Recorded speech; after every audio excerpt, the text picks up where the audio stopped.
Are you tired of playing games, trying to get your games to play at the resolutions that you want, at the frames per second that you want?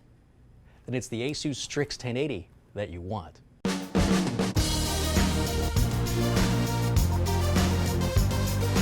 Welcome back to DIY Garage. I'm your host, Carey Holzman. Joining us today, we have JJ from Asus. Welcome back, JJ. Thanks for having me. And I see you brought with you the STRIX line, the latest STRIX line of graphics cards from Asus. And the STRIX line, they're the flagship line, the best of the best. Yeah, if you take a look at from Asus's graphics card division, we currently have 3 different lines. So STRIX is essentially our rebrand of the previous generation, the DirectCU series. And so that represented generally our highest and non-reference graphics cards. And so when we mean non-reference, that means that everything from top to bottom, from the PCB to the power componentry to the heatsink and fan assembly, all of that is done by us in-house, bringing our expertise in engineering to be able to provide a cooler, quieter, and faster graphics card. So now instead of it be called the DirectCU series, we call it the STRIX series of cards. So there isn't just like one main card that's it, right? There's a number of different cards in the STRIX series at different price points and different performance levels. But how does that make them different from other video cards? What's special about the STRIX line? Well, I think there's quite a number of different things that we bring when we talk about the design and development of a non-reference card. Specifically STRIX, we just noted that we're talking about cooler, quieter, and faster, right? But I think also another element is going to be aesthetic design. We're now looking at a generation that users across different price points, whether you're talking about a GPU like the GTX 1060 or the 1070 or even the 1080 or maybe an AMD's new RX 480 cards, which can all be STRIX series graphics cards, they're interested in, of course, performance and features and functionality, but they also care about the look of how they're going to put together a system. So if we kind of break into a couple of buckets what these cards are bringing to the table and how they're different, we first want to start off, I think, with the overall aesthetic design, because it's what you see when you first look at the card. So when we right now look at this card, it's got a very different look historically to our previous generation cards, which usually incorporated some form of color tone or even a tertiary color tone built into it. So you'd have like maybe red, silver, and black. This is more subdued. Definitely more subdued, and actually it's entirely monochromatic. So the goal here was to, one, align with the new minimalistic trend that gamers and enthusiasts are looking for in terms of having really clean looking builds. And so here you don't have any primary colors that are present on this. This is pretty much a black on black card. So it's going to perfectly complement the widest range of builds and be able to give gamers essentially that aesthetic that they're looking for, that it can fit in just about any different type of build. Well, and initially, my initial thought is that it sort of blends into everything else and you don't see it, but you guys have sort of addressed that with LEDs. Correct. So when you want to evolve the look and feel of your system, there's a lot of different ways to do it. You can do it through cabling, you can do it through lighting, you can do it through contrast of other components, or maybe different RAM modules or different things along those lines. But specifically for the graphics card, in the same way that we've done with our latest generation of motherboards, we've now integrated RGB lighting. So for our STRIX series cards, there's going to be 2 sets. The more entry-level cards are going to have 2 zones of RGB lighting that'll be built onto the card. So that'll be on the front portion of the card. You're going to have multiple slits that are present in here that have RGB lighting that's built in that can be fully customized. That's what this has now? Correct. Okay. And that's going to be advantageous, especially for the latest generation of smaller form factor chassis like Mini ITX and Micro ATX, as well as also newer chassis that offer vertical and horizontal orientation. So we're essentially, instead of having the graphics card in the traditional horizontal fashion like we do with this system in the back, you're going to have the ability that essentially you can use like a PCI extension ribbon cable or something like that and have it be vertical. So that allows you to see this portion of the display and set it up with any colors you want. When you look at the side profile of the card, there's also going to be RGB lighting that's built into that. So from that perspective, you're also going to be able to define the look and feel. And for our highest performing graphics cards like the GTX 1070 or the 1080 that we have here, this cards also include a backplate that features RGB lighting built into the ROG eye. Right, and my understanding is that when you combine this with, like we were just talking about, the Rampage 5 motherboard, which is the same color scheme, the monochromatic color scheme, the RGB lighting, that those can be tied together? Correct. You can actually synchronize or extend your lighting schemes. So if, let's say, your motherboard, you have a static or a breathing color scheme of maybe red or maybe green, and you want to have the card essentially mirror that same effect, you can do that. But we also have lighting schemes that we've implemented that actually extend the lighting. So this can occur in, as an example, we have like a color scheme that we call color shift, or flash and dash, or comet. And so you actually have like a tracing light effect that moves from the motherboard to the graphics card, and it can even connect to compatible Aura enabled products like LED strips or chassis. So you can have a thematic color scheme flow throughout the entirety of your system. Could you make it like where, let's say you had the color green, that it flowed down from the motherboard to the graphics card back to the motherboard again? So we do actually have different options within the Aura software that allow you to set either upstream, downstream, or cycle-based lighting. So there's a lot of different options available to you, and when you pair this Strix series graphics card with an Asus Aura-enabled motherboard, you're going to get that most complete RGB lighting experience. So it's pretty cool, and definitely from an aesthetic perspective, I think it fully realized what we were trying to do from a monochromatic color scheme.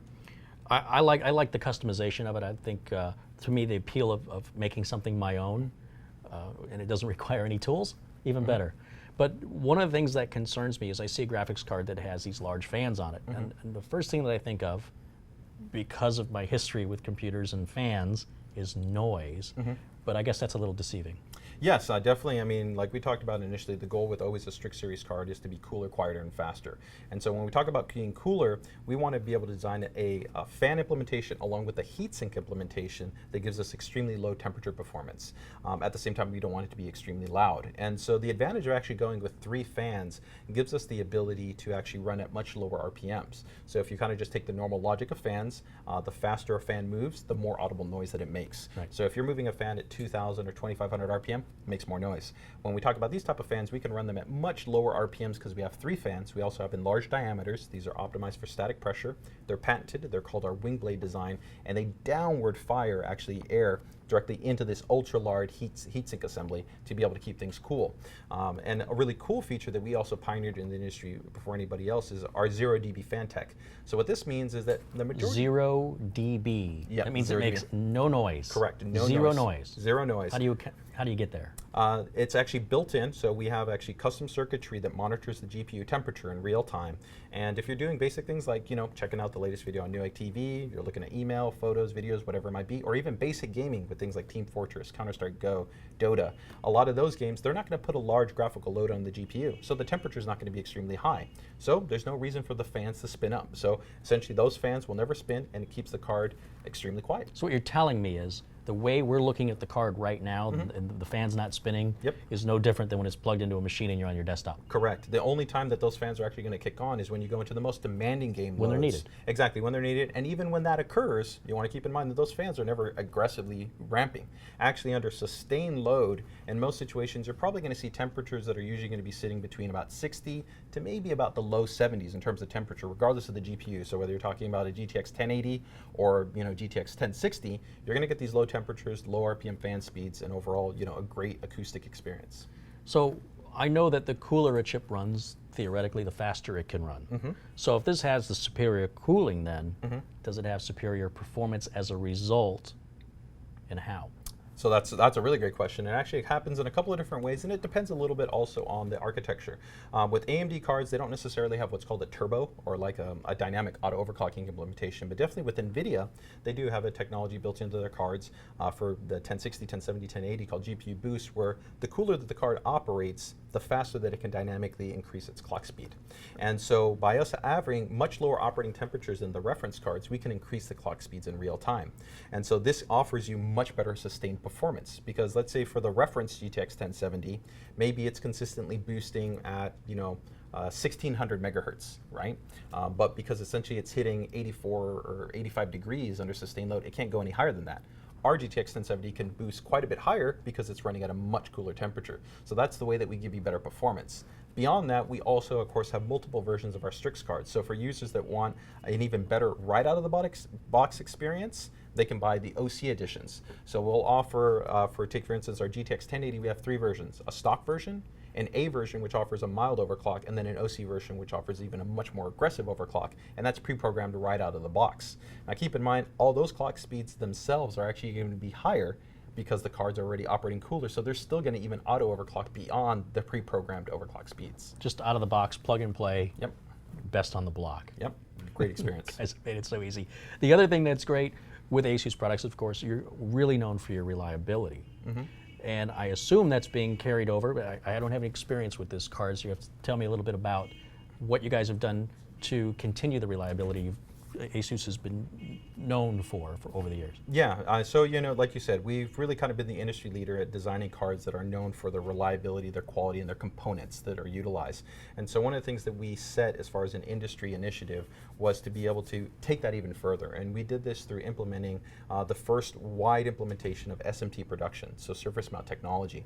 So this is what we call Auto Extreme. It's a fully automated production process. So everything in terms of the board itself, the component placement in terms of the capacitors, the MOSFETs, the drivers, the GPU, all that is done purely through our robotic assembly process. And we also have automated advanced measures to be able to check things like alignment, power, and all kinds of different things. And ultimately the goal here is to be able to give you a card that's produced with better precision, accuracy, and ultimately that helps to improve the reliability and the durability of the product. Consistency. Yep, consistency, each and every single time. When a person's soldering that on, depends what person you got on the assembly line. Yeah, I mean, in the past, of course, we strive to have the best design implementations out there in the industry, and we had great cards in those type of design implementations, but this was about evolving it and taking it even further and passing a better quality product to our users. And so we now are the only manufacturer on the market to have unilaterally all our graphics cards produced in this type of fashion. You mentioned earlier the overclocking, or the OC. When you use the example of the 1080, you said there were 3 versions, the A, the OC, and the regular.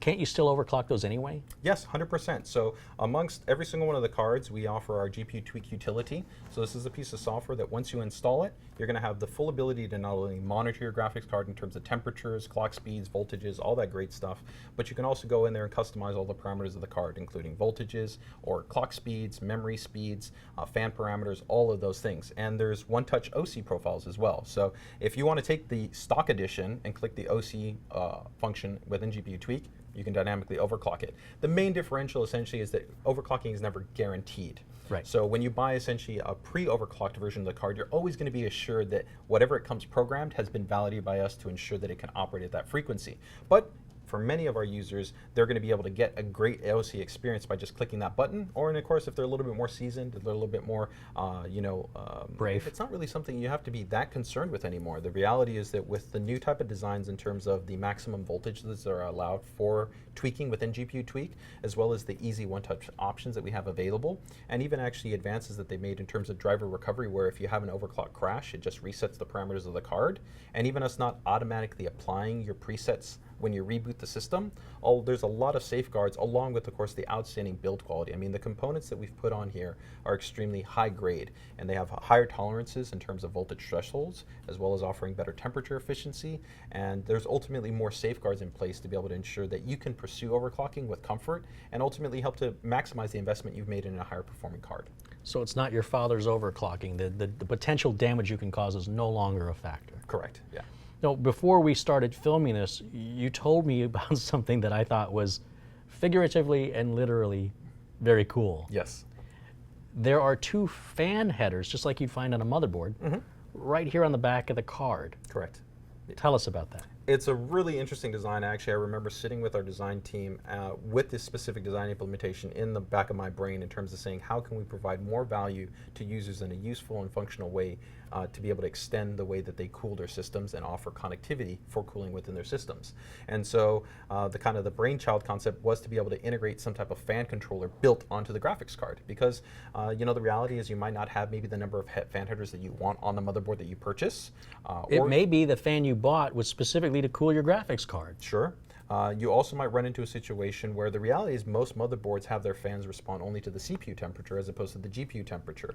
So our logic was that if we could build a fan controller in, one, it gave you ease of connectivity to be able to have fans that were specifically designed to work in conjunction with the graphics card, as well as to extend the level of fans that you could have within your system. So the cool thing is that ultimately at this point, you can connect, I'd say the most common configuration would be in a chassis, you have 1 to 2 front intake fans, right? Those fans generally provide the airflow to the graphics card and the heatsink assembly and ultimately help to keep it cool. And so now, instead of having those fans respond to the CPU temperature, which in most cases is actually pretty well cooled, and in most situations is probably running at comfortable temperatures of maybe in the mid 50s to low 60s, those fans might not really be responding that much, but your GPU could be getting warmer than that and need more intake airflow. Now connect them directly to the graphics card and have them automatically respond. Yeah, it's more precise, it's more efficient. Yep. Yeah, I don't know why I never thought of that. I'm glad somebody did. And the implementation sounds perfect. And I mean, I can't imagine you need more than 2 anyway. Are you able to put fan splitters on them if you wanted to? You could. We don't generally recommend it because you would want to, of course, you're splitting the power draw that would run across that. So in most situations, you want to use 2 fans. We do fully support both 3-pin and 4-pin fans. And if you want more granular control, you can go once again into GPU Tweak to be able to customize things like a custom fan curve, or you can have a fixed fan intake if you want to be able to just set them at like a consistent RPM. How is that done? That's done through some software? Yeah, through the GPU Tweak utility, just in the same way that you do the overclocking. So the GPU Tweak utility, tell us a little bit. So you can overclock with it, you control your fans with it. You can monitor the graphics card, and there's actually also for many of our STRIX graphics cards the inclusion of XSplit. So we have a 1-year license that we work in conjunction with them, and that's great for gamers that want to be able to stream out to Twitch and to YouTube. It also has some tight integration to GPU Tweak for overlay profile support. So let's say you jump into your Twitch gaming session, right? Maybe you want a little bit better performance in your game, right? You can then have a one-touch profile option in an overlay while seeing your frame rate and your temperature information. Click the button, dynamically overclock, and then when you drop back out of your game, turn the overclock off. So we have a really tight level of integration between the XSplit that comes included with the card and then also the GPU Tweak utility, which for essentially all intents and purposes is going to cover all the ins and outs of what you're going to want to do with your card. Monitor it, tweak it, and ultimately be able to control the lighting as well on the cards. Now, just to be clear, you don't need an Asus motherboard. Put in an Asus graphics card, right? Correct. But if you do, and you're overclocking the motherboard and you're overclocking the graphics card, I imagine the software must be very familiar. If you've already familiarized yourself with one, then the other one, I would assume, apart from some different options, yeah, I would say that there's going to be some elements of continuity. I think the biggest strength, of course, is going to be the aesthetic continuity. So they're going to look great together. Right. And then also that's the only way that you can enable the RGB ecosystem of linked display or extended display.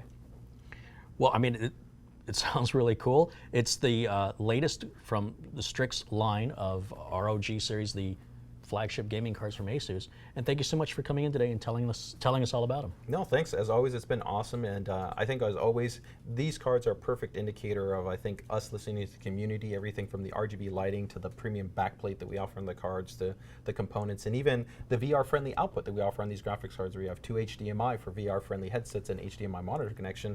All that stuff is based on us listening to you guys. So if you have any feedback, we'd love to hear that so that we can keep designing the best graphics cards out there. That's going to wrap up this episode of DIY Garage, and if you enjoyed it, please let us know by clicking like and subscribe. For Newegg TV and DIY Garage, I'm Carey Holzman, and I'll see you next time. Bye for now.